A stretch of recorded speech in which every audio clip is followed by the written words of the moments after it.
Spread the word, not the virus. Inspire us, show kindness.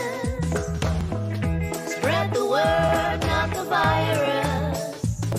Inspire us, unite us. Every moment that you can, wash your hands, time is time to wash your hand. You can do it all you wanna. Do your best to not touch your face. Hey, listen, I tell you why it's this. Every spot that you touch, hand, small hands, any hand could happen. So you got to keep your own to yourself. Come, run it! It can reach any place. So, spread the word, not the virus. Spread the word to all. Inspire us. Show kindness. Kindness is your way. Spread the word, not the virus. Spread the word to all. Inspire us. Unite us. Slap your hands in the air. Touch your heart. Show you care. Use your eyes. Use a smile. Many ways we can share. Wear a mask on your face. Touch your heart. Show you care. Use your eyes. Excuse me. Welcome.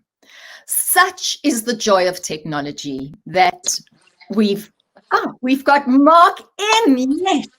This is absolutely spine-tingling stuff. Marc, so wonderful to see you. We've had one hell of a day with technology, and we are so glad to every three of you who are watching us at this point. It's been the most bizarre experience. Global party. I'm going to tell you a little bit about it before I turn to the beautiful Marc. Global party. The campus party, global.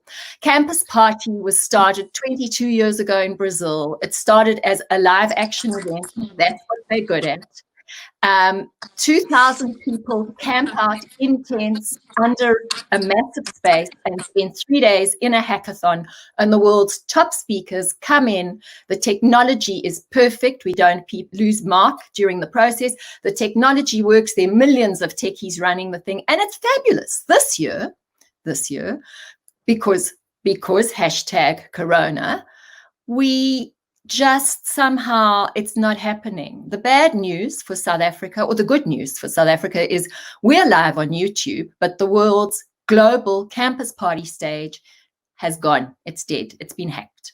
So, Marc, you and I are going to have fun together today. Thank you for making the time. And I know it was both of us don't have any nails left, but we're live and well, and we can see your fingers, however. So, and now we can see nothing. But I know you're there, so that's fine.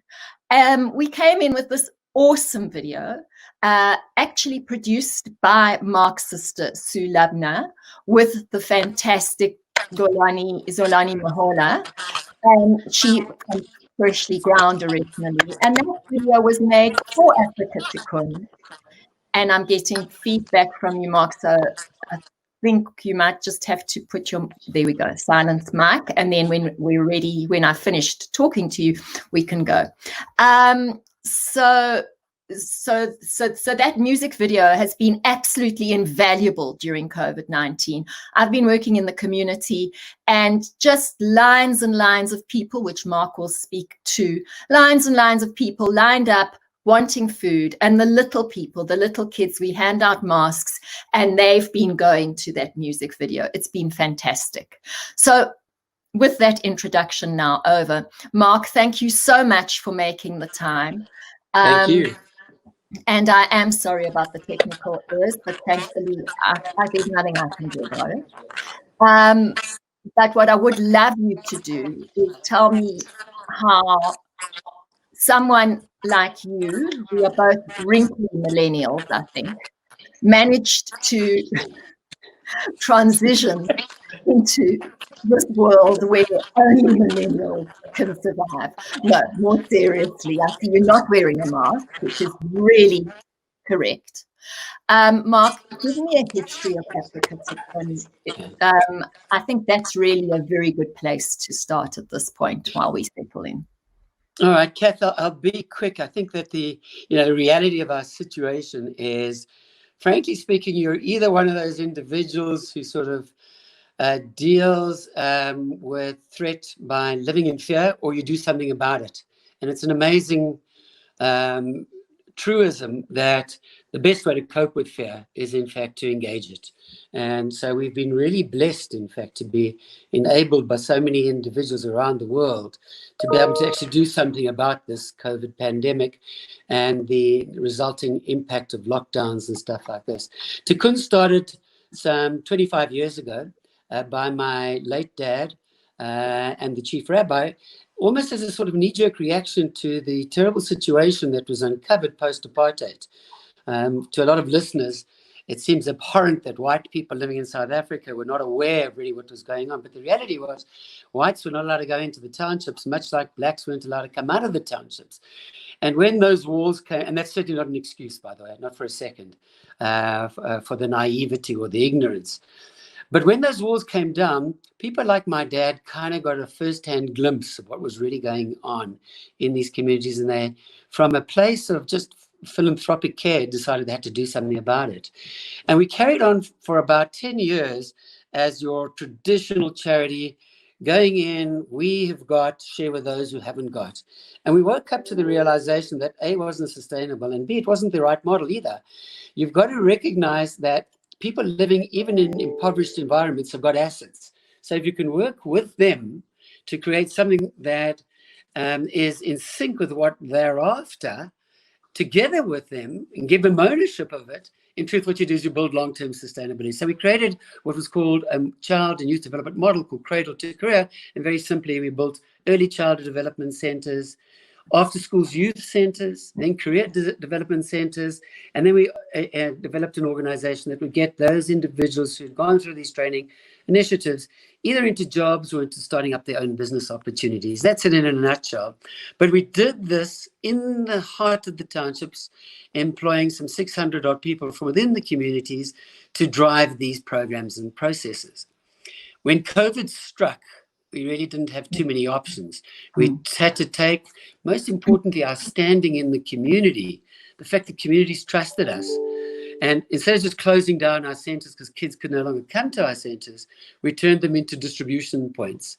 We amassed food, masks, sanitizers, partnered with people like yourself to say we've got a responsibility to these communities to help them survive this pandemic. And so not only did we offer physical distribution of essential products, but we got very much involved with dealing with the fear in these communities to say, here are some of the steps that you can take. You might not be able to self-isolate because of the way people live, crowded into shacks. But what you can do is you can wear masks. You can, in fact, sanitize. And we started to address things like providing water in various different forms, sanitizer bottles, and just started to teach some protocols around how best to deal with this crisis situation. We did a survey recently and found that the levels of trust within our organization went skyrocketing.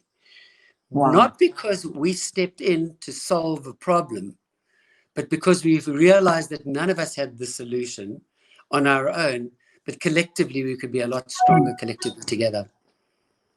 So, Marc, that's hugely inspiring. And I think, you know, I very ambitiously titled this particular talk, Africa is Awesome. But I think that is what it's about. I think that in Africa, we have this ability to just rise to the occasion.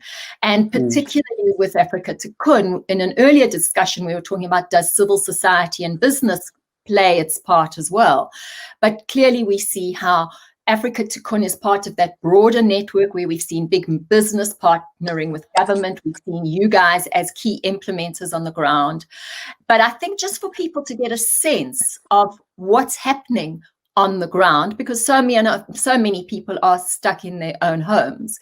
We're going to play one or two videos, and we'll start with the first one, just to get a sense of what Africa Tikkun has been doing. This was a video to drive people to fund, but let's see it if Jade can, if the team can manage it. It's been a crazy day technically. Thank you so much.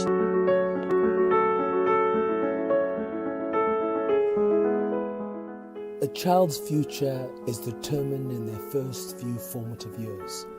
This is when values are embedded. But it cannot end there. Youth need support and direction to identify careers for which they have aptitude, appetite, and passion. My name is Surprise, and when I grow up, I want to be a medical scientist. When I grow up, I want to be a robot engineer.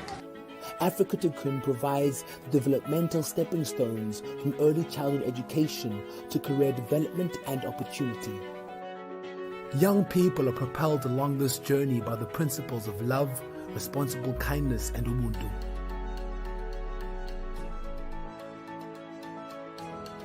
For 10,000 Rand per child per year, we can make a difference.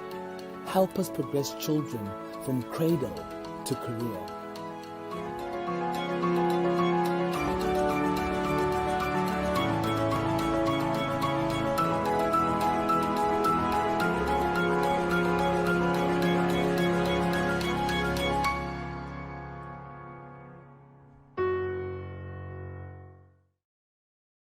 Terrific.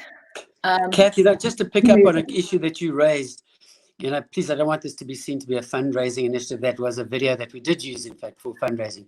You hit a very critical issue, and that's this issue of us working collectively together. And I think that that's where Africa has magic, and in particular, in a millennial world. The days of, monolithic structures are over. We've just got to come to terms with that. And the opportunity today is, in fact, very exciting because everybody has something to contribute. And the value is no longer based on who gives most. It's irrelevant who gives most. What matters is that you're part of a movement that gives collectively, collaboratively together towards an end goal. And there's just so many thousands of stories that I could share with you, people within the community who've got nothing, but what they do give is as material as large corporate donors are writing out a check for millions. Absolutely. And I think that what's been really wonderful in the day so far with the programming so far is we've been listening to, we had one session which also was a little bogged down technically, and I'll tell you why in a second, but we were listening to young movers and shakers in the community, one of them in Kaya Sands, which works in the community you're in, who's spent 11 years building an organization, and it started with food, and she's got this massive organization. Our other guest was Jen from WhatsApp in Diepsloot, who's actually opposite where you are in Diepsloot, who's created a cohort of people to repair toilets. One Portaloo or one loo supports 40 families, but it's amazing how people make do with what they have. And that's extraordinary. Unfortunately, our one amazing young innovator, Sarah, earlier today, wasn't able to get online in time. Unlike you and I, she's in Daveyton and she had no connectivity and hasn't had connectivity. She's created in her father's garage, the most incredible innovation hub where hundreds of people go in her own garage. And they've created a very vibrant innovation hub and provide connectivity to the community. Fortunately, one of our team went out there and connected her today. But I mean, the lack of resources, but the amazingness of the ability to be innovative, for me, is so much part of it. But even more exciting is how you are partnering with that innovation. That, for me, really speaks a story. Yeah, I think it's a very different world when you think about things from a perspective that says you start off with respect for the people who are in these township communities. Poverty is not a determinant of standing or status, quite honestly. If you start coming in from that perspective, easy for me to say living in a nice, comfortable home with a refrigerator and electricity. But the reality is that what we found with COVID was that government and large organizations, Solidarity Fund and organizations like that, they didn't have that missing ingredient, which was the last mile. And within the communities, even organizations like ourselves, we're very dependent. We've got centers in various, 6 different centers, but in different townships. But we needed to have impact. We had to work with the existing community-based organizations that and structures that are there, some informal, some formal. Didn't matter because we were all working towards the same end goal and end objective. And there was the sense of integrity to what we were trying to do collectively together that ensured very little corruption, quite frankly. And when people did come in, councillors who wanted to try and grab a hold of the food so they could sell it on the side, the community shut them out. There is a basic integrity that does exist within these township communities, which is one of the greatest assets that are there. So a lot of my appeal to people who are running out to do goodwill initiatives is great, do them, but do them with to empower the community structures that are in place at the moment, rather than trying to create new structures. These structures that existed, ask yourself the question, how was it possible that people lived in these townships with 50% unemployment rates? How did they survive? They survived through the spirit of Ubuntu. And it's something that those of us who are not living in these townships don't really understand. We theorize that we understand it, but we don't truly live it. And until you actually live it and see it in action, Ubuntu is really about somebody who's got, frankly speaking, a half a bag of mealie meal that won't last them the month, but they share it next door with the individual who's got nothing. Ubuntu is about when there's a shack fire and the neighbors gather around in a matter of hours to provide blankets and places of accommodation for people to stay while their shacks are rebuilt by the community, not by government, not by any civil organization, but by the local community members themselves. We've just experienced that now, for argument's sake, with a terrible shack fire in Alexander Township. So support the Ubuntu spirit that exists in these communities is my appeal. And I love your appeal. What I am going to do is play another video which looks at your slightly further on from the kids in the townships through to your center in Braamfontein, which starts preparing young people for careers. So we'll cut to that video now, and then we can talk to that straight after. Thank you. Or we will.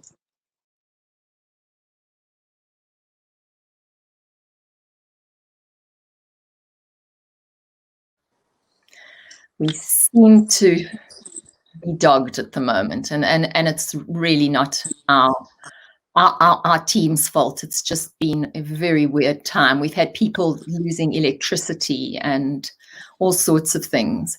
So that's the nature of living in South Africa. But tell us a little bit about what you're doing to prepare people for the workplace, Sure. the work you're doing in that sector. Okay, the principle really is to say that development is in fact a journey, and it can become a very exciting journey. So it doesn't have to be seen to be, oh God, kids are getting a shit education, so we've got to provide them with some kind of solution after school hours. It's about building almost a pipeline that says early age intervention is teaching values. Later stage intervention is about teaching people to believe in themselves, now that they've got those values, so that they can take responsibility for decisions that they make that determine their outcome. And then after they've imbued with that sense of, let's call it personal confidence, that sense of mindfulness, to then give them access to specific career-related skills. So, and we do that at various different stages. In essence, it's early childhood development, then there's a youth development program for kids 18, 19, then there's a 1 year kind of find yourself, learn how to budget, experience different work experience arrangements in different companies, so you know whether you want to be in the advertising industry or whether you want to be in sales kind of situation. And then we have an entity that does learnerships and work experience programs specifically, where we go to the corporate market and we say, hey guys, we've got great individuals coming through our development pipeline. If you're going to be spending money on work experience programs, put these individuals into those work experience programs, because these are at least individuals who kind of have a sense of where they want to go. And at the same time, we help those companies with their BEE scorecards. Yes. So that was one point, and we do have that video ready. Okay, cool. But I just wanted to make that point very strongly, that another amazing thing that has come out of this country is not what everybody moans about who's feeling marginalized about BBBEE, but the fact that everybody is incentivized to ensure that they are assisting, educating, and uplifting people through the tax incentives that are provided. That's my plug for government at the moment. By the way, I support it. It's not going to be a very popular comment. I know I'm going to get a lot of flack for it. But Black economic empowerment, the intent behind it, behind codes, is in fact rooted, I think, in a wisdom. How it's been implemented is a separate discussion and debate. But the motivation to not simply take assets away from whites and give them to blacks who maybe not yet ready to manage those assets, with certainly 25 years ago, would have been disastrous. In fact, what the codes look to do is to get companies to invest in skills, training, procurement from the right sources, and an evolutionary process, which frankly speaking, by now, had South Africans embraced these codes more vociferously for the right intent and not just necessarily meet BE scorecard requirements, I think we might have advanced much further. But and that's not going to make me very popular, I know, amongst a number of my friends, but it's my own personal sentiment and view. And I've seen great benefit come from a lot of these codes. Government is putting money into skills training initiatives. And we could do very well to embrace this initiative. Well, definitely. And I think that, I mean, anyone who's been watching the channel today would say we have the most incredible people in this country, and people have been skilled up amazingly and beautifully. And the new generation of South Africans is so much more exciting than us old people. And so it's there. It's just we unfortunately focus on the depressing aspects of the underdevelopment. But let's have a look at training up young people on screen.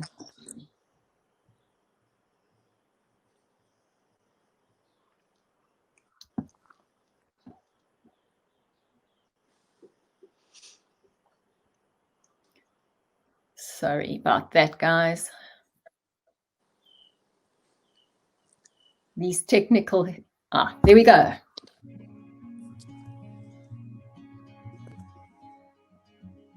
Whilst COVID-19 has created a lockdown, we refuse to be discouraged. We know we'll survive this pandemic, and our youth are determined to succeed. Within a supportive and caring environment, Africa Tikkun creates the opportunities and platforms for young people to access educational support and later on job opportunities. Confident Africa Tikkun graduates enter the job market aware that their contributions will help create the South Africa we want. Help us to help them rebuild South Africa post the pandemic. 10,000 Rand per youth will ensure we achieve this. So my name is Mercy, and I'm a facilitator here at Africa Tikkun, and we're here at Utando Center. I've grabbed this opportunity with both hands. I'm learning a lot. Every day we come here, we're learning so much, and I really feel empowered. I feel like I live my life with a plan now. NGISA is a program that helps you develop new skills concerning computer. Actually, you are engaging with the computer itself. You are learning how to use the computer applications.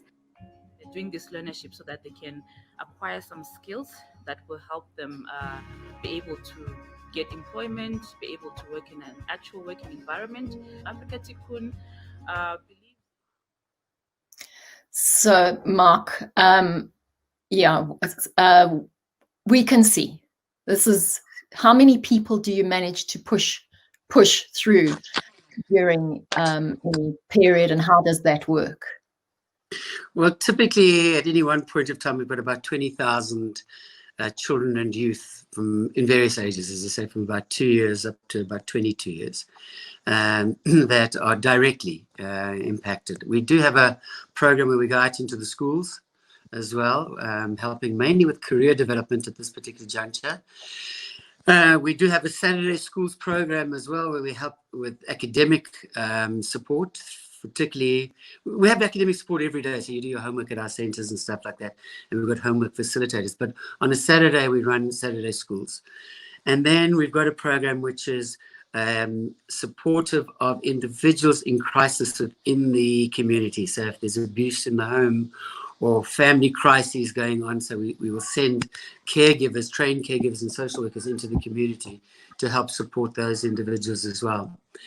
But again, I want to go back to, I made the mistake in fashioning Africa Tikkun around old traditional models of what we own and what we could run.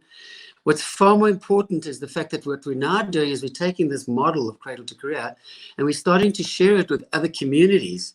So in fact, I'm in the middle of building a division within the organization that is designed to, on a pro bono basis, go out and actually share this model of development so that it leads to outcomes rather than necessarily just from a philanthropic perspective alone. Have something that actually ultimately leads to individuals finding some form of gainful employment for themselves. And that's very, very exciting because I'm finding amazing human beings out there that really care about their community far more than I could ever care about these, communities. And again, we plugging that asset. People who love their community, want to uplift their community. That's all we really need. And if they're receptive, we've, as I say, got this IP, which we are sharing now more actively. We just signed an agreement with the Minister of Social Development just prior to COVID to do a rollout. Oh, that gets adopted. Sorry, I thought we'd lost you for a second. The Minister of Social Development, there was an instant cut in your line. I'm not sure whether that was for what that reason was. And I think they need a little bit of help, if I may venture an opinion there. But that really is exciting. And I think that this hopefully is what COVID has presented for us now, is that suddenly we all come together as civil society. Everybody is working towards the same objective. Mark, we've run to the end of our time, unfortunately. Thank you, although I think the global broadcast has still been hacked. Perhaps we can just end off with some thoughts from you about where you think and feel the next big step is for civil society, or for all of us together as South Africans and Africans, to outlive the virus and to live an awesome life. And we will then roll out with that beautiful video, Basu. Quickly, the one thing to keep in mind, huge cell phone penetration into impoverished markets, impoverished communities, which bodes very well for online skills training, development, upliftment, profiling, networking, connectivity. The divide that exists between haves and have-nots are broken down through these digital platforms. And I think that's very, very important, particularly in South Africa, where everyone's really very conscious of the Gini coefficient. So I'm very hopeful. I think what COVID has done is it's first and foremost brought the issue of poverty right into the homes of people who, frankly speaking, saw poverty as somebody who, on a street corner you gave $5 to, and you kind of, appeased your conscience. We're realizing that people are starving out there. The key issue at the moment right now is not necessarily COVID and containing the virus. It's people who are starving because of the lockdown. And unless we come together to do something about it, we've got a bigger problem on our hands in terms of social unrest and upset. So it's forcing us to actually deal with poverty. For the first time, in my opinion, everybody is now being called upon in some way or another to deal with poverty. When you start, they go with poverty. So although it's a tough time, it's a challenging time, in many ways it's a shitty time for us all. At the same time, it is motivating us to mobilize together and to do stuff together. And there are people that are receptive and competent, by the way, to be able to work collaboratively together. And I'm talking about township-based people, very competent individuals who can, in fact, together with the support and integration and cooperation, make things happen.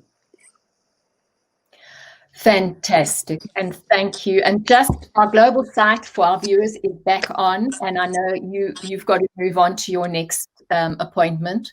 So I'm just going to say, while you're still with me, that to everybody who is listening, there is an amazing challenge, a global challenge, which is available at the top left-hand corner of the website. You press that button and it's called Reboot the World, and it's a .org.app. And what's amazing about it is they're looking for new solutions to COVID. And so hopefully we'll be able to get someone from one of your communities, Marc, to send in. It's just an idea. They'll get funded to send in an idea to change the world for the better. There's an amazing €1 million for a solution to something other than masks. And you know how passionate I am about masks. Yes. But that will be coordinated on the ground here. But Marc, thank you so much for your time. We're going to play out this video, and all the best. And just lots of love to my sister for having put that video together. It's a family affair. Thanks, Kev. Thank you so much, Marc. And bye, guys. Thank you. Thanks so much. Thanks for listening. Ways we can share. Spread the word, not the virus. Spread the word to all. Inspire us.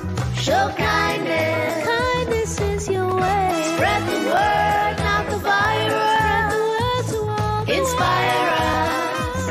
Unite us. Let's wash our hands for 20 seconds. 1, 2, 3, 4, 5, 6, 7, 8, 9, 10. Now let's wash our precious hands for another 10. Let's go. 1, 2, 3, 4, 5, 6, 7, 8, 9, 10. Over, in between, and under. Oh, wow, look at your pretty hands. Keep your distance. Stay at home. Don't shake hands. You can call on the phone. If someone's too close, just say, I cannot, you know. I might be fine, but my granny may not. And so we go. Spread the word, not the virus. Spread the word to everyone. Inspire us. Show kindness. Kindness is your way. Spread the word, not the virus. Spread the word to all. Inspire